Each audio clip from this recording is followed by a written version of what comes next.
यही पढ़ रहे थे ना हम लोग, याद आ रहा है पिछले क्लास का?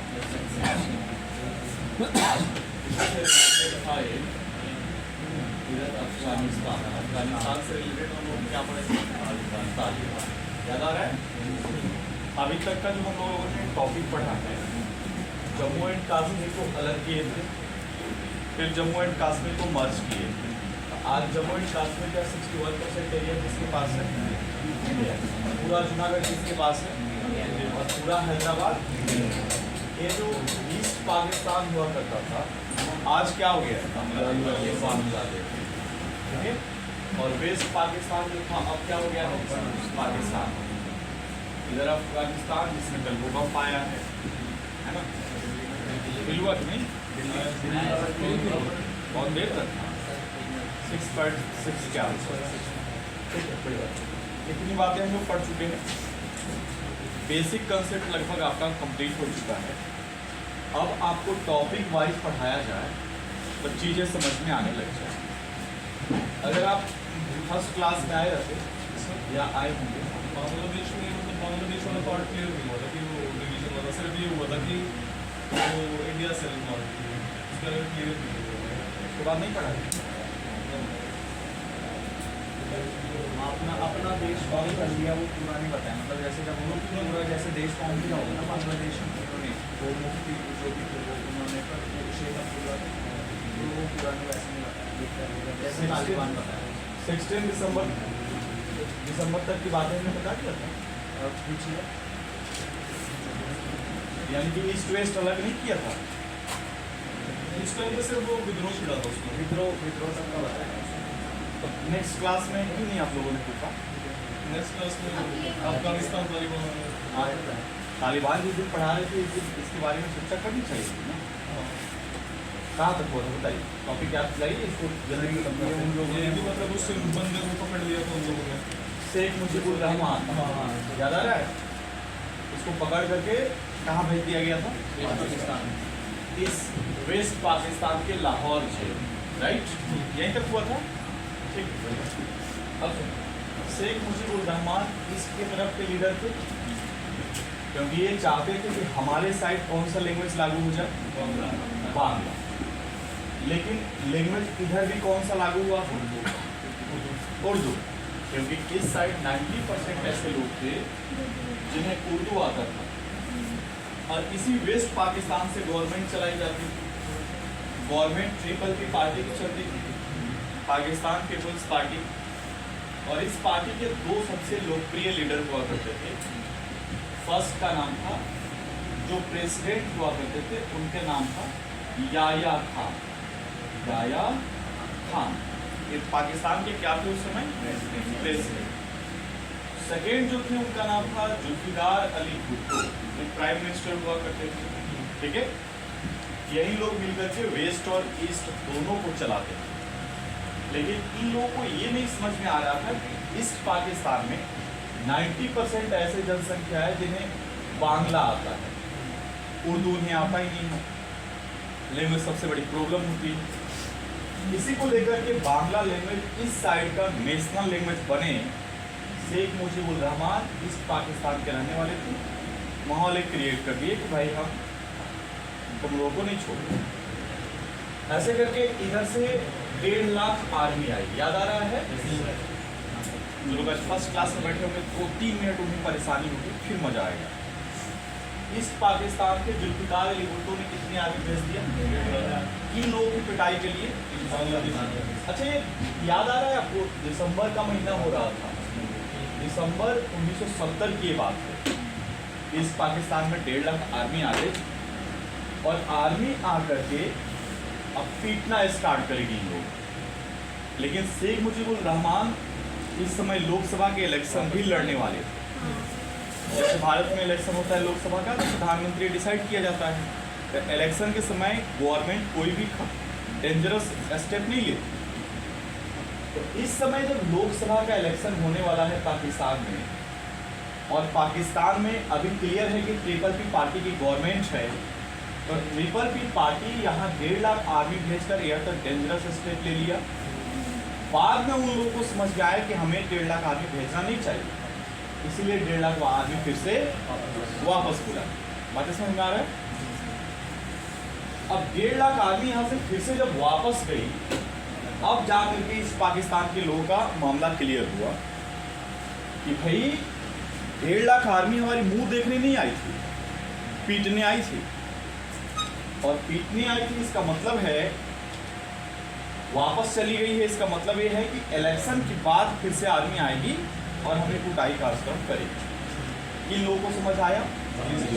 इस पाकिस्तान जो बांग्लादेश का हुआ क्या कि जब लोकसभा के इलेक्शन तो सिर्फ वही पार्टी सबसे बड़ी पार्टी मानी जाती थी, बाकी छोटे छोटे पार्टियां होती थी जो वेस्ट के ही होती थी।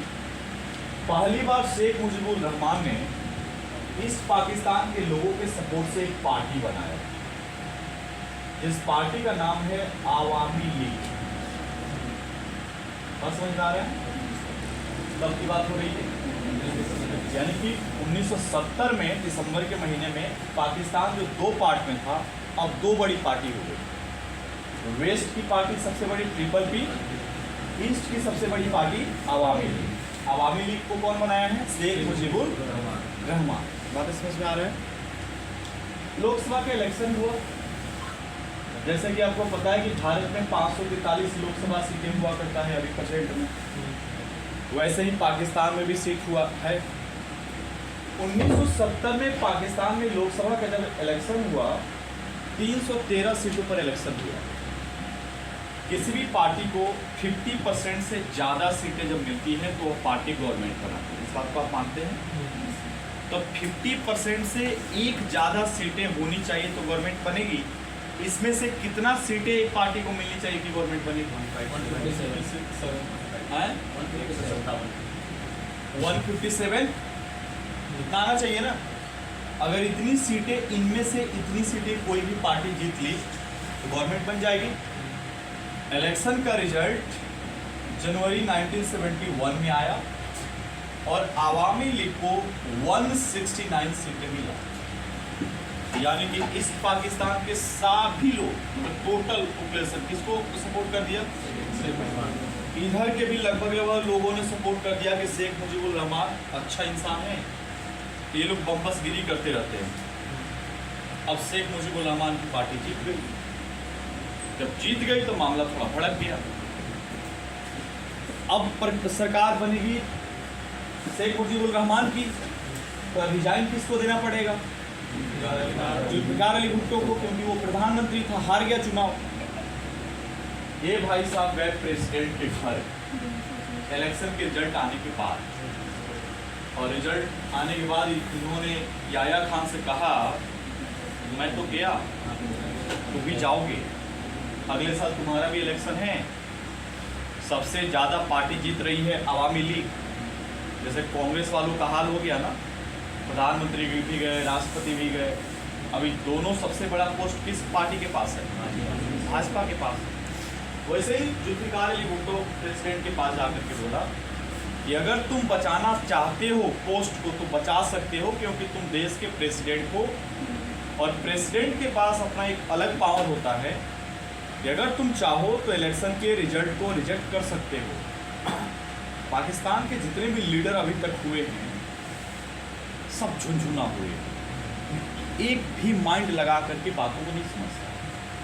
देश का राष्ट्रपति है वो, केवल पोस्ट बचाने के लिए प्रेस कॉन्फ्रेंस बुलाया, और प्रेस कॉन्फ्रेंस में देश के जनता को संबोधित करते हुए याया खान ने कहा कि इलेक्शन जो हुआ था उसमें धांधली हुई थी, इसीलिए इलेक्शन के रिजल्ट को रिजेक्ट करता हूं मैं। जो प्रेजेंट टाइम में गवर्नमेंट थी, जो प्रधानमंत्री थे, वही आगे भी अभी प्रधानमंत्री कंटिन्यू रहेंगे। फिर से जब इलेक्शन कराया जाएगा तो गवर्नमेंट चेंज होगी। आप मुझे बताइए रूल के अकॉर्डिंग सही है? बोलिए, रूल के अकॉर्डिंग सही है? नहीं है सही। इलेक्शन में जब यह व्यक्ति जीत गया है, इसकी सबसे ज़्यादा सीटें आ गई है, और अब कांग्रेस कहेगी नहीं, मोदी को हम प्रधानमंत्री नहीं बनने देंगे, ये बात सही है क्या? मामला गड़बड़ हो गया। तो सबसे ज़्यादा लोग कहाँ के परेशान होंगे? ईस्ट पाकिस्तान। ईस्ट पाकिस्तान के लोग जनवरी 1970 से लेकर के मार्च 1970 यानी कि 2 महीने तक कंटिन्यू हंगामा किए। 71 सॉरी 2 महीने तक कंटिन्यू हंगामा चला ईस्ट पाकिस्तान में। किस लिए हंगामा चलेगा कि अवामी लीग जो पार्टी जीती है, इस पार्टी की गवर्नमेंट बननी चाहिए, मेरे तरफ वाली पार्टी की गवर्नमेंट बननी चाहिए, न कि आप लोग दादागिरी करेंगे। होता क्या है कि अब तो चूंकि पूरा देश अभी इन्हीं के अंडर में आ गया, जब इलेक्शन के रिजल्ट को कर दिया गया तो अब जाके जुल्फिकार अली भुट्टो ने यहाँ पे 1.5 लाख आदमी भेजा। बात समझ पा रहे? 1.5 लाख आदमी भेजा 7 मार्च 1971 के दिन वेस्ट पाकिस्तान से ईस्ट पाकिस्तान जो आज बांग्लादेश हो गया है, उसमें 1.5 लाख आर्मी आई और इन आर्मी को ऑर्डर दिया गया 1.5 लाख कि जितने लोग भी ज़्यादा यहाँ पे हंगामा कर रहे हैं उनकी ज़बरदस्त पिटाई हो और ज़रूरत पड़े तो गोली भी मारा जाए। बस समझ पा रहे? आर्मी 7 तारीख के दिन आई, लगातार इन लोगों का कंडीशन खराब करती गई। एक सरकारी रिपोर्ट कहता है बांग्लादेश का कि लगभग 2 महीने के अंदर में 30 लाख लोगों को गोली से मार दिया गया। 4 लाख महिला और बच्चियों के साथ गैंग रेप किया गया। किसी भी देश में एक कंडीशन अगर हो जाए तो उस देश के लोग वहां रहना चाहेंगे? अफरा तफरी मच गया, हंगामा होने लगा, भगदड़ मच गई। इसी बीच हुआ क्या कि जो आर्मी आई थी शेख मुजीबुर रहमान को अरेस्ट करके वेस्ट में ले जाकर के लाहौर जेल में बंद कर दिया। बस समझ पा रहे हैं? उसके बाद यहाँ पे 30 लाख लोगों को मारा गया। बाकी कंडीशन आपके सामने है। जब पूरी तरीके से ईस्ट पाकिस्तान के लोग तबाह हो गए, तब जाकर के इसने डिसीजन लिया ईस्ट पाकिस्तान के लीडरों ने कि हमें भारत से हेल्प मांगना चाहिए। बस समझ पा रहे हैं? इस समय इंडिया से हेल्प मांगने जब आए ईस्ट पाकिस्तान के लोग लीडर, तो इंडिया का क्या कंडीशन था उसको देखिए। हमारे देश की प्रधानमंत्री इंदिरा गांधी हुआ करती थी और उस समय आर्मी चीफ जो होते थे उनका नाम था monic Shaw. General monic Shaw क्या होते थे? Army chief. प्रधानमंत्री इंदिरा गांधी। और इधर से ईस्ट पाकिस्तान से 4 लीडर आ रहे हैं जून के महीने में इंदिरा गांधी से मांग। भारत कभी भी चाहेगा कि उसके दोनों तरफ दुश्मन कंट्री रहे। इंदिरा गांधी पहले से मोड बना के रखी थी कि मौका मिलेगा तो ईस्ट को मैं मिला लूँगी। बस समझ पा रहे? इंदिरा गांधी को कई वर्षों से एक एलिगेशन लगा था कि आप सेकेंड प्रधानमंत्री जो थे लाल बहादुर शास्त्री, उनको मारने में आपका हाथ रहा। इंदिरा गांधी पर ये भी एलिगेशन लगता था कि आप बोलती नहीं हो ठीक से। तो इंदिरा गांधी एक तरीके से प्रेशराइज हो रही थी और एक मौका ढूंढ रही थी कि मौका आए कि जलवा दिखाया जाए। मौका कौन दे दिया? ईस्ट पाकिस्तान मौका दे दिया। 4 लीडर आए इंदिरा गांधी से हेल्प मांगे। इंदिरा गांधी ने बोली कि भाई अभी तत्काल आप लोगों को क्या चाहिए, हेल्प में क्या चाहिए। हेल्प कई तरीके से होता है ना, पैसा चाहिए, आर्मी चाहिए, सामान चाहिए, क्या चाहिए। तो ईस्ट पाकिस्तान के लीडरों ने कहा कि मैडम 1 लाख लोगों को रहने की व्यवस्था अपने देश में करा दो। बस 1 लाख लोग बड़े परेशान हैं, वो आकर के यहाँ स्टे करना चाहते हैं कुछ समय के लिए। मामला जब इसमें कंट्रोल हो जाएगा तो वे लोग आपके देश से चले जाएंगे। बांग्लादेश से हमारा एक स्टेट लगता है जिसका नाम है असम। नाम सुने? असम का बॉर्डर किसके साथ है? बांग्लादेश। तब ईस्ट पाकिस्तान के साथ में इंदिरा गांधी ने बांग्लादेश की बॉर्डर ओपन कर दी।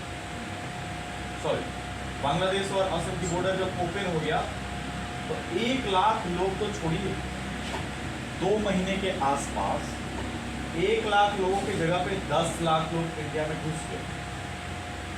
आप तंबू तनवाए हैं 1 लाख लोगों के रहने के लिए, खाने पीने की व्यवस्था 1 लाख लोगों के लिए, और 10 लाख आ रहे हैं। मामला कंट्रोल कहाँ होगा? इंडिया में। इसके बावजूद भी हम लोगों ने 10 लाख लोगों को ले लिया। अब बॉर्डर बंद हो गया। एक कंट्री है जिसका नाम है टर्की, उसने अब मजाक उड़ाना शुरू कर दिया भारत का कि जब औकात नहीं था तो बॉर्डर खोलने की क्या ज़रूरत। अब आप मुझे बताइए कि 1 लाख लोगों के लिए रिक्वेस्ट किया है, हमने 10 लाख रख लिया है, इसके बावजूद भी एक तीसरा कंट्री हंस रहा है, गुस्सा आएगा कि नहीं आएगा? इंदिरा गांधी ने बोली कि फिर से बॉर्डर खोल दे, 10 लाख को रख सकते हैं, 4 लाख को और रख सकते हैं, फिर बॉर्डर खोला गया, 5 लाख लोग और पहुंच गए, 15 लाख लोग 1 लाख लोगों के जगह पे पहुंच गए, मामला अनकंट्रोल हो गया भारत, असम राज्य पूरा फुल हो गया। वहीं से NRC वाला कंसेप्ट जो गृह मंत्री जी लेकर के आए थे ना अमित शाह, NRC CCA हो रहा था 2019 में कोरोना के आसपास, यही मामला है। थोड़ा देर में समझ आएगा कि NRC था क्या। क्योंकि असम में जब ऐसा कंडीशन हो गया तो क्या यह बताइए कि परमानेंट सॉल्यूशन था? परमानेंट सॉल्यूशन तो नहीं माना जाएगा। परमानेंट सॉल्यूशन अब सरकार ढूंढना शुरू कर दी कि ऐसा क्या स्टेप लिया जाए कि हमेशा के लिए ईस्ट पाकिस्तान के लोग खुश हो जाए। इंदिरा गांधी ने अपडेट के साथ चल गया 26 जुलाई 1971 के दिन लोकसभा के जितने भी मेंबर थे, अपोजिशन रूलिंग, सबको इनवाइट की लोकसभा में 26 जुलाई को कि भाई सारे लोग पहुंचो, ईस्ट पाकिस्तान के मुद्दे पे बातचीत करना है, समस्या बहुत गंभीर हो गया है। इधर से 15 लाख लोग देश में आ गए हैं, ये जाने के लिए अब तैयार है नहीं। ईस्ट पाकिस्तान वेस्ट पाकिस्तान में लड़ाई चल रहा है, तो भारत क्या स्टेप ले सकता है? इसलिए सारे MP आप पहुंचो, हम डिस्कशन करना चाहते हैं सबसे। कहाँ पे? लोकसभा। 26 जुलाई के दिन भारत के सारे लीडर लोकसभा में पहुंचे, अपोजिशन रूलिंग सब। 1.5 से 2 घंटा इंदिरा गांधी का स्पीच हुआ। उस स्पीच में इंदिरा गांधी का लास्ट एनालिसिस यही कहना वो चाह रही थी कि अगर लोकसभा के सारे मेंबर पक्ष और विपक्ष को छोड़ते हुए अगर मुझे सपोर्ट करे ईस्ट पाकिस्तान के मुद्दे पर, तो मैं ईस्ट पाकिस्तान को मिला सकती हूँ। कहाँ पे? इंडिया। अब आप मुझे बताइए कि अभी मोदी जी जाकर के लोकसभा बोले कि भाई सब लोग अगर सपोर्ट कर दो तो हम चाइना को मिला देंगे, तो बाकी लोग खुश होंगे ना, भले कितना भी पक्ष विपक्ष हो। बाद में मिलाने के बाद बोलेंगे ना ना मोदी नहीं मिलाया तो दूसरा किसी ने मिला दिया। एक ऐसा माहौल देश में क्रिएट हुआ उस समय कि इंदिरा गांधी का स्पीच खत्म हुआ, इंदिरा गांधी बैठी और लोकसभा के सारे मेंबर खड़े होकर के एक साथ एक साउंड में इंदिरा गांधी का सपोर्ट किया कि मैडम ईस्ट के साथ साथ अगर वेस्ट को भी उड़ाना है तो उड़ा दो, सब साथ। बात समझ पा रहे हैं? क्योंकि पाकिस्तान के मुद्दे पर भारत को बड़ा मजा आता है। हाँ, समझ पा रहे हैं? ऐसे जैसे चल रहा है, टीवी चल रहा है, अचानक कोई आके बोले कि कल पाकिस्तान को उड़ा दिया जाएगा, मजा आ जाएगा। वैसे ही पाकिस्तान के लोगों को भी बड़ा मजा आता है। कोई आकर बोले कश्मीर कल मिला लूंगा, अरे वो एकदम उछलने लग जाएंगे। तो खैर ये माहौल क्रिएट किया गया है। तो इस दिन का माहौल समझ पाए। अब जब लोकसभा के मेंबर इंदिरा गांधी को पूरी तरीके से 100% सपोर्ट कर दिए तो कॉन्फिडेंस तो बढ़ेगा ना। इंदिरा गांधी सीधे लोकसभा से निकली और जनरल मौनिक शाह से मिलने पहुंची। मौनिक शाह कौन थे? आर्मी चीफ से जाकर के बोली कि उड़ा दोगे? बोला उड़ा देंगे। बोली उड़ा दो? बोला नहीं। बोली क्यों? बोला मैडम ज्योग्राफिकल कंडीशन, ईस्ट और वेस्ट और इंडिया का तीनों का ज्योग्राफिकल कंडीशन इक्वल है। अगर गर्मी भारत में लगती है तो वेस्ट में भी गर्मी होती है, ईस्ट में भी होती है। अगर ठंड का महीना भारत में होता है तो ईस्ट और वेस्ट दोनों में ठंड से लोग परेशान रहते हैं। इंदिरा गांधी बोली कह रहे कहना क्या चाहते हो बताओ।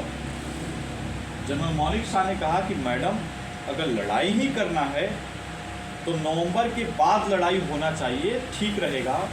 दिसंबर के महीने में इन तीनों एरिया में ईस्ट वेस्ट इंडिया सब में फॉग छाया रहता है, फॉग मतलब कोहरा, बात समझ पा रहे हैं?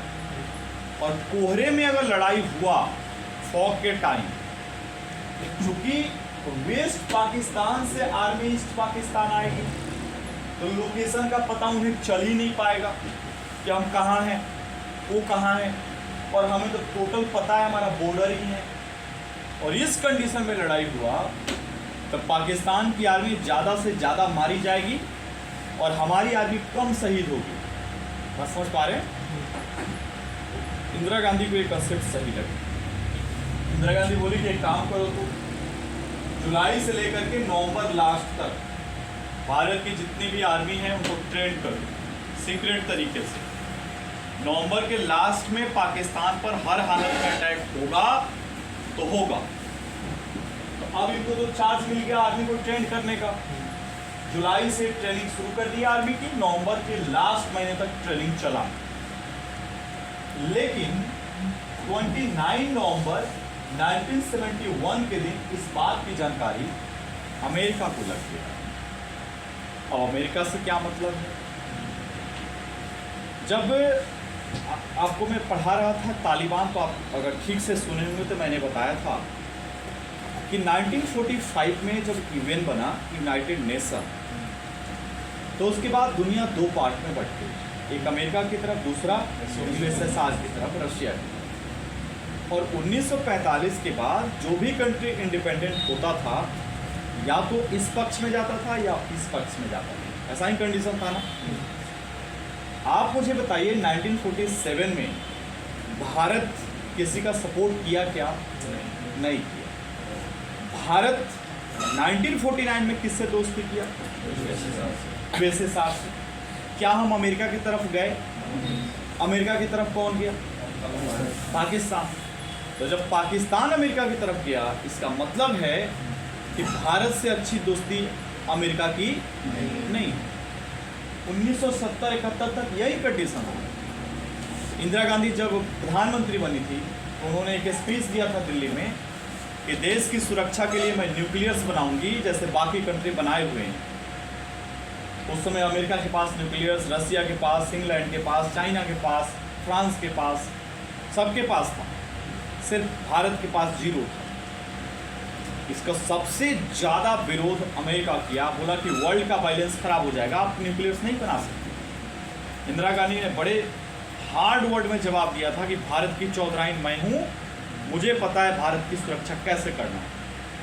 1970 की बात बता रहा हूँ। और कुछ ही दिन बाद ऐसा माहौल हो गया। तो जब अभी अभी हम उनको डांटे हैं तो बेचारा वो भारत का सपोर्ट करेगा क्या? बताइए, हमसे नाराज था। 29 नवंबर के दिन अमेरिका के सीक्रेट एजेंसी जो भारत में, खुफिया विभाग जो भारत में घूम रही थी, उसको पता चल गया कि भारत कुछ ही दिन में पाकिस्तान पर अटैक कर देगा, क्योंकि उसकी आर्मी ट्रेंड हो चुकी है। इस बात की जानकारी अपने गवर्नमेंट को दिया और अमेरिका की गवर्नमेंट ने पाकिस्तान के प्रेसिडेंट याया खान को ये बातें बता दी कि पूरी तरीके से अपना पॉलिसी तैयार करो, भारत कभी भी अटैक कर सकता है।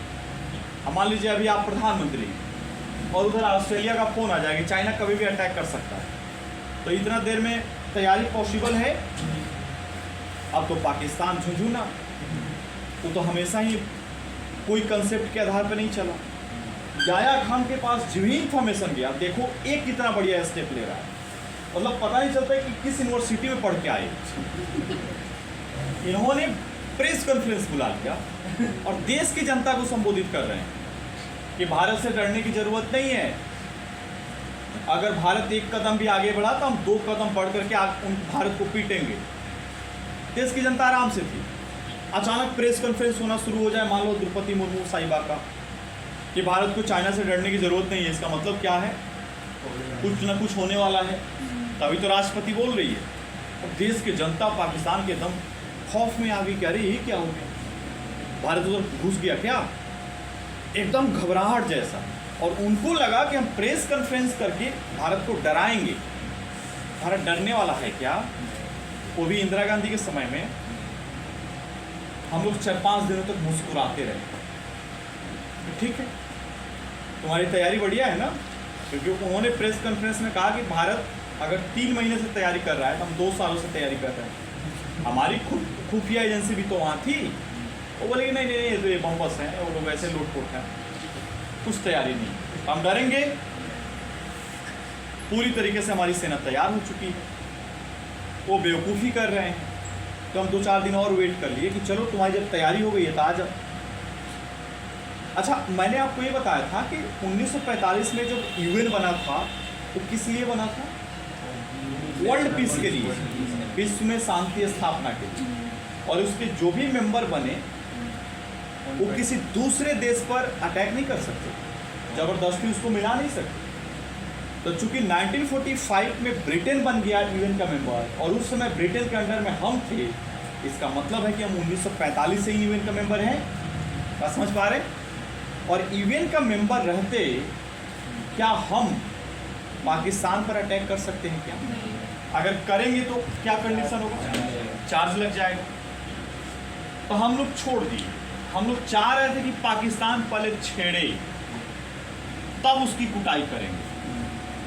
देखो कभी कभी ना जानबूझ के छेड़वाना भी होता है। भारत जानबूझ के 3-4 दिन छोड़ दिया कि तुम छेड़ो, पाजी छेड़ो, फिर बताते हैं तुम। पाकिस्तान तो बिल्कुल बात समझा नहीं। हम लोग और छेड़वाने के लिए थोड़ा और आगे बढ़ गए। आ जाओ, देखो क्या किए। 2 दिसंबर के दिन दिल्ली के न्यूज़पेपर में एक न्यूज़ छपा कि भारत के 5 एयरपोर्ट बिल्कुल सुरक्षित हो गए हैं। 2 जम्मू एंड कश्मीर, 2 पंजाब, 1 आगरा, ये 5 एयरपोर्ट से सुरक्षा व्यवस्था हटा ली गई है। इस न्यूज़ को सबसे पहले पाकिस्तान के जो एम्बेसडर साहब थे दिल्ली में, उनके कानों में गई। उनको लगा अरे यार ये तो बहुत अच्छा मौका है। जम्मू कश्मीर 2 जगह फ्री, पंजाब 2 जगह फ्री, आगरा भी।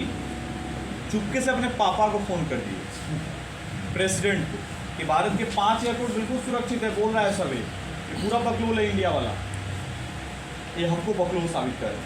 और हम लोग तो एक जाल में फंसा रहे थे उन्हें। अब उन्हें मज़ा आ गया। उनको लगा एक काम करते हैं कि एयरपोर्ट सुरक्षित हो गई है, हाँ चलो एयरपोर्ट पे बम गिरा। हाँ समझ पा रहे? उनकी एयरफोर्स उन चारों एयरपोर्ट पे बमबारी 3 दिसंबर के दिन शुरू कर दिया। बात समझ पा रहे? अब देखो कैसे यह काम कर रहे हैं। 3 दिसंबर 1971 के दिन जम्मू कश्मीर, पंजाब और आगरा, यहाँ तक उनकी एयरफोर्स घुस आई आगरा। वहाँ हमारी चुप मानी गई, हम उसे दौड़ाए तब तक वो घुस गए, बम गिरा दिए, सुबह भाग गए। क्योंकि बीच में तो दिल्ली भी पड़ता है। हाँ दिल्ली भी पड़ता है, उधर से हो गया। अब हमारी बात सुनिए। तो अब जब भाग गए तो इसका मतलब है कि पाकिस्तान ने छेड़ दिया भारत को। अब भारत छोड़ेगा क्या? भारत की 3 दिसंबर के दिन की पॉलिसी समझिए। इधर इस बॉर्डर पे जितने भी सैनिक थे ना, आर्मी हमारी,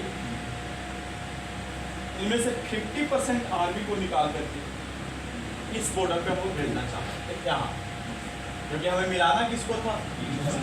इस पाकिस्तान को। तो इधर हम लोगों ने इंदिरा गांधी का ऑर्डर आया कि इधर से 50-60% आर्मी को निकाल के इधर भेज दो, इसी को मिला दो। पाकिस्तान को 3 दिसंबर के दिन लग गया कि इस पाकिस्तान भारत का पार्ट बन जाए। तो कोई भी कंट्री हारते समय तक वो हारना नहीं चाहती, वो दांव खेलती है। तो पाकिस्तान के गवर्नमेंट जो थी उसने पॉलिसी बनाया कि जब हम ईस्ट में हार जाएंगे तो पूरे वर्ल्ड में बहुत बड़ी फजीहत होगी। तो एक काम करते हैं, भारत वाले इधर घुसेंगे तो हम इधर कुछ घुस जाते हैं, थोड़ा ही एरिया हमारे पास मिलेगा, दिखाने के लिए तो होगा ना कि भारत ने हमारा जीता था, हम भी भारत के जीते।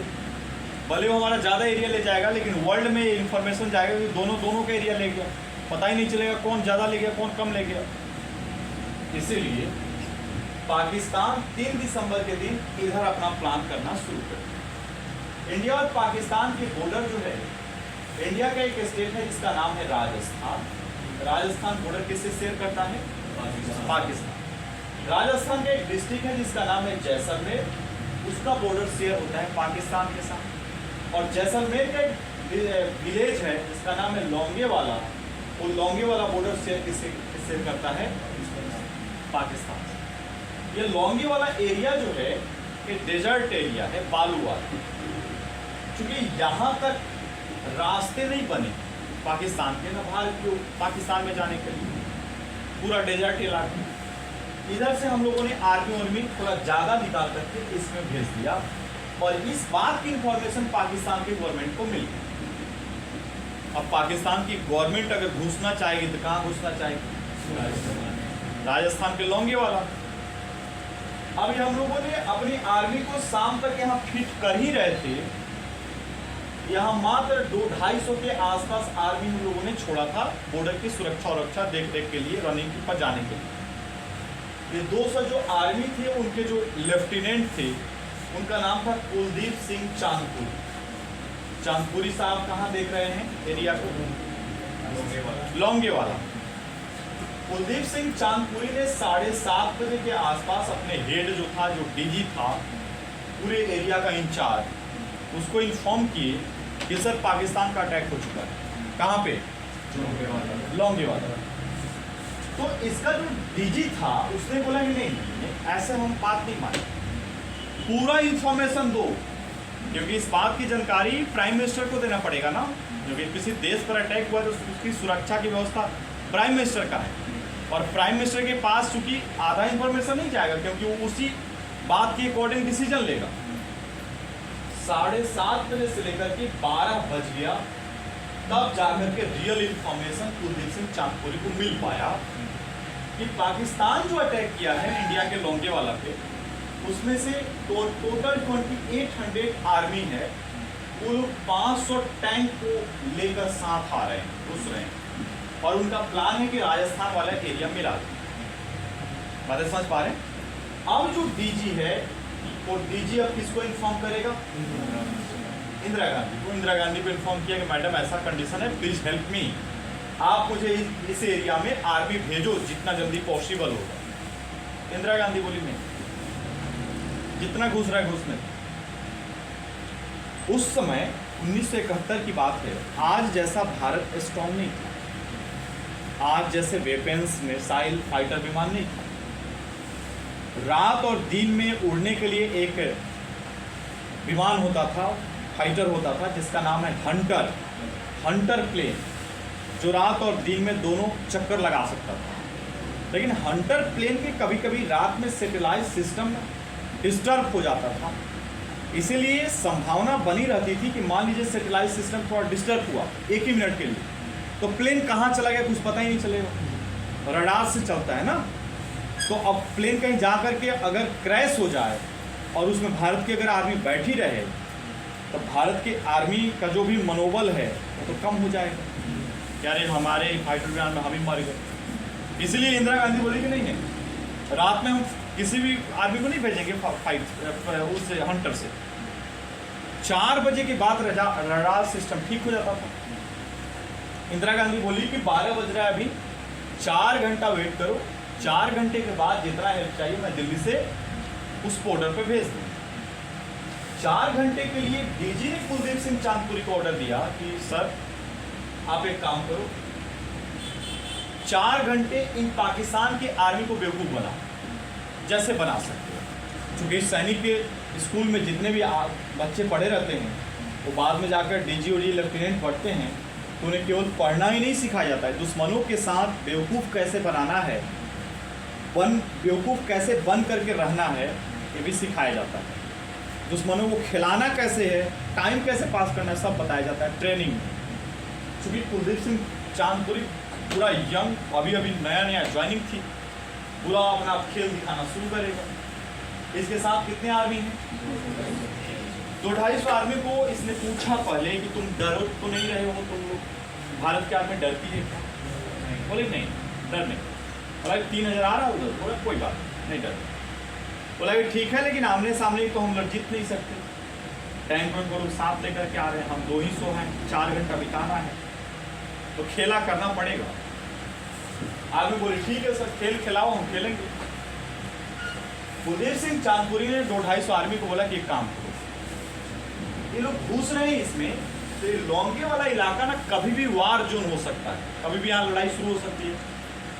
नागरिकों को चूंकि पता नहीं है कि क्या होने वाला है, तो कम से कम इनको ना रात भर में ना जब तक वो लोग घुसे तब तक एरिया खाली करा दिया जाए ताकि सुरक्षित बच जाए। बातें समझ में आ रही है मिस्टर? चिंता रहा है क्या? हल्का हल्का नहीं मिलेगा। अब सुनिए हमारी बात।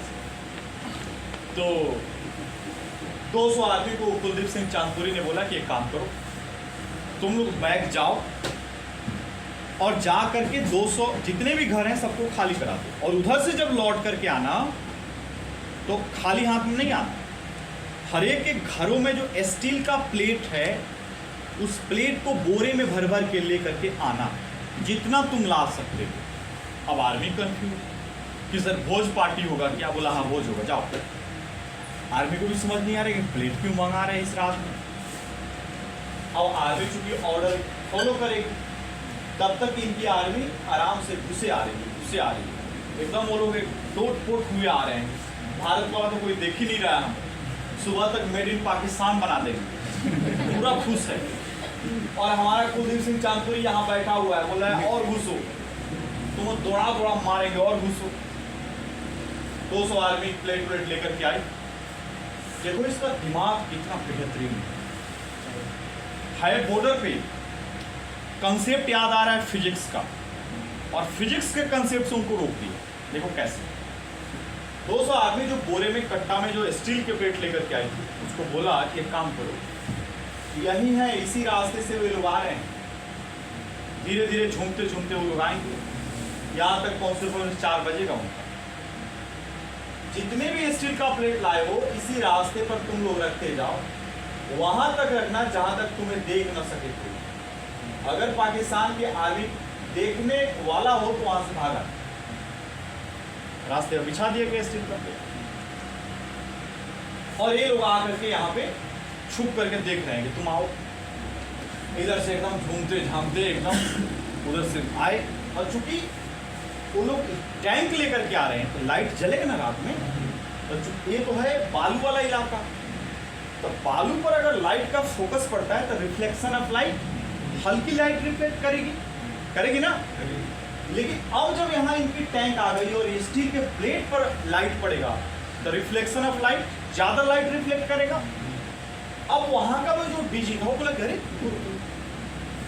ये लाइट रिफ्लेक्ट क्यों कर रहा है, कोई दिख नहीं रहा है। लाइट रिफ्लेक्ट करने का एक काम करो, देखो कि है क्या। अब है तो पाकिस्तान की आर्मी, बमबस तो रहेगी। समझ आया नहीं उनको। अब जो आर्मी देखने को नहीं आई बोली सर बहुत दूर तक ऐसा कुछ दिख रहा है जिससे लाइट रिफ्लेक्ट कर रहा है, हमें समझ नहीं आ रहा है वो क्या है। अब दुश्मन के एरिया में अगर घुसे हैं कुछ भी दिखेगा, हल्के में तो नहीं लेंगे। बोले कि एक काम करते हैं, इंजीनियर को बुलाते हैं, जल्दी से जांच करके फिर घुसे। अभी हमारे पास टाइम तो है ही। अब इंजीनियर साहब पॉकेट में तो है नहीं कि उठा करके लो, इंजीनियर साहब देखो क्या है, आधे घंटा लगेगा ना। इंजीनियर को बुलाया गया, वो और पिस खोपड़ा। वो तो दुनिया के किस यूनिवर्सिटी में पढ़ के आया, वो आज तक मतलब सर्च का विषय बना हुआ है। वो आया 2:30 बजे के आसपास वो पहुंचा, नाक को खुलाते हुए बोला गया कि सर इसको जांचो क्या है। 1 घंटा जांच में लगाया, 1 घंटा एक प्लेट पर जांच किया। अब ऐसा लग रहा था कि उसमें पीएचडी कर लेगा। 1 घंटे बाद 3:30 बजे के आसपास उसने कहा कि मेड इन रशियन माइल्स है। बात समझ पा रहे हैं? क्योंकि उस समय अमेरिका पाकिस्तान के पक्ष में था, तो लोग अंदाजा लगा रहे थे कि रसिया किसके पक्ष में है, तो मेड इन रशियन माइल्स बता दिया। अब पाकिस्तान के आदमी को औकात है घुस जाए, वो क्या है प्लेट।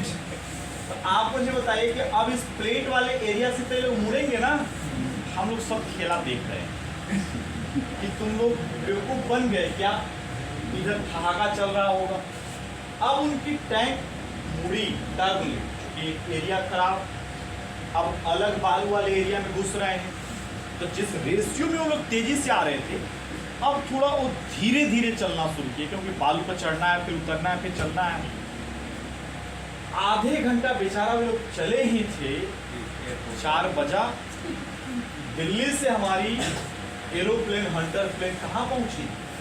बॉर्डर, इंडिया और पाकिस्तान के बॉर्डर।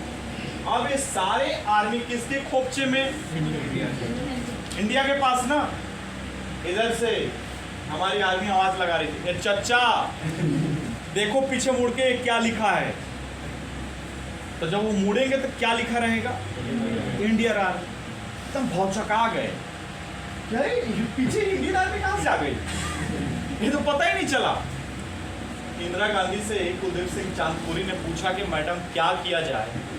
मैडम ने बोला किया नहीं जाए, उड़ाया जाए, जितना जल्दी पॉसिबल हो जल्दी जलवा दिखाया जाए।